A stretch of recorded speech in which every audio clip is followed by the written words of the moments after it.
Yo guys, what's going on? It's your buddy Double D, and welcome back to Tom Clancy's The Division. Today we are going to be talking about a little further into the best quote-unquote build in patch 1.2, but we're also going to do a little theory crafting, and I'm going to talk to you about the talent Savage on our gloves. Now this is going to be really important because I see a lot of discussion going around, people telling everybody that Savage is a must and you have to have Savage and blah blah blah, Savage this, Savage that. No, stop. Okay, let's talk about this for a second. Again, this is all my opinion, and this is what I've messed around with in the Dark Zone and on the firing dummies. So if you disagree with me, by all means, disagree with me. And if you call me an idiot, you better post some evidence to back up that claim. So let's jump right into it. What makes the gloves so special? Well, the gloves so special because this is the only place that you're going to find the trifecta roll of critical hit chance, critical hit damage, and SMG damage. Holy crap, that's a lot of DPS on one piece of gear. Damn. Now, for everybody that doesn't know, you're not going to find that on any other piece of gear.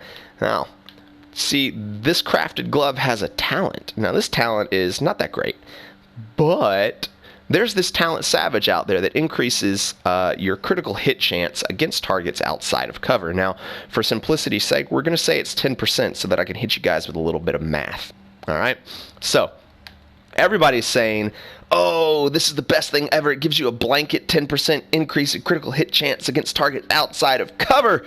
Hold the phone, that is actually not correct. The talent Savage works a lot like the talent Reckless did in the sense that it does not give you a base 10% increase. It is only going to give you a 10% increase of your current critical hit chance. So for example, if I were to put it on, and again, I know it's not 10%, but we're using that for math. Stay with me, all right? So let's say I had 58.5% and I put those gloves on. It's only going to give me a 5.8% increase in my critical hit chance. So the lower your innate critical hit chance, the lower that bonus is going to be.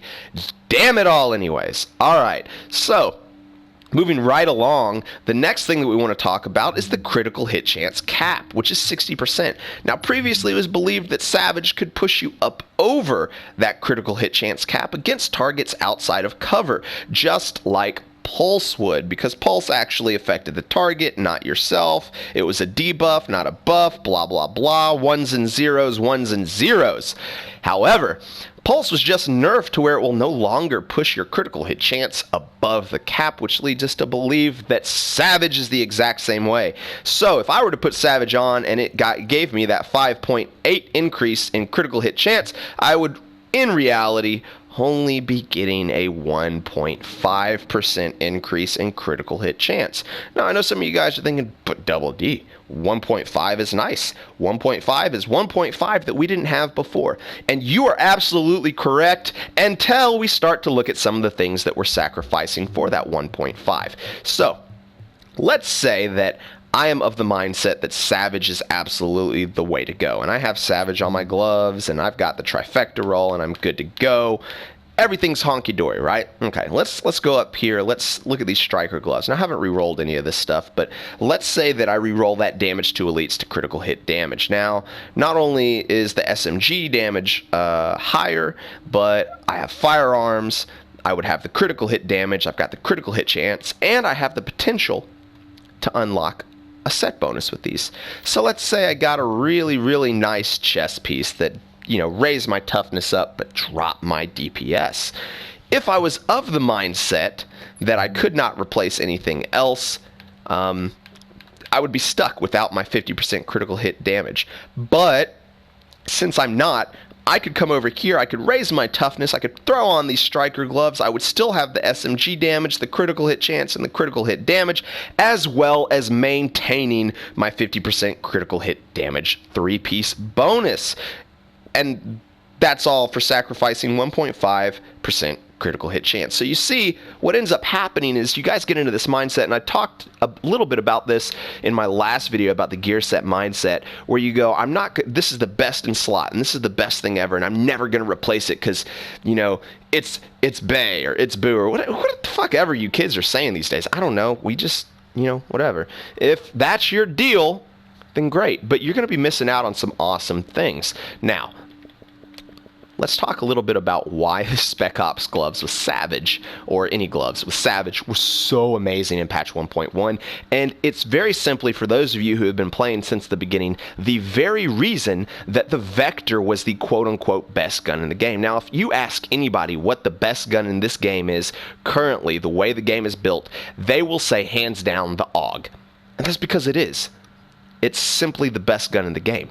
But before, in patch 1.1, a lot of people were saying that the Vector was the best gun in the game. And it had absolutely nothing to do with the fact that the Vector's better than the AUG. It was simply because the Vector was much easier to spam craft until you got the perfect amount of rolls on it, versus the AUG, which required division tech, which was really hard to get, as opposed to now where they throw it at you like candy. So it's the same thing with the gloves. In patch 1.1, it was much easier to go into the dark zone, farm up some materials, and spam craft gloves to get the perfect roll with Savage than it was to look for set bonuses and set items with a really good roll. However, now in 1.2, that's not the case. They're throwing these things at us like, insert metaphor here. I'm sick and I'm on medication, so I'm struggling a little bit. Bear with me. But you guys get the point. We're getting a lot of them, and you can find really nice set pieces. You could use your 2-piece final measure. You could put a final measure piece here and a final measure piece somewhere else and have that 50% exotic damage resilience, which in my mind, 50% exotic damage resilience is well worth 1.5% critical hit chance. So you guys kind of see where I'm going with this. Savage is great if it fits into your build, but do not sit there and build around that talent. It's not what you want to do. If you're going to build around anything, build around the armor cap of 75% and then go up from there. So I hope this video helped you guys out. It might have been a little difficult to follow. I do apologize again. I've got strep throat, and I'm on antibiotics and something else that the doctor gave me, and it makes me a little weirder than usual. But thanks for bearing with me. I hope you guys found this video informative. If you did, make sure to leave a thumbs up, subscribe for more awesome Division content, and I will see you guys in the next video. Double D out. Peace.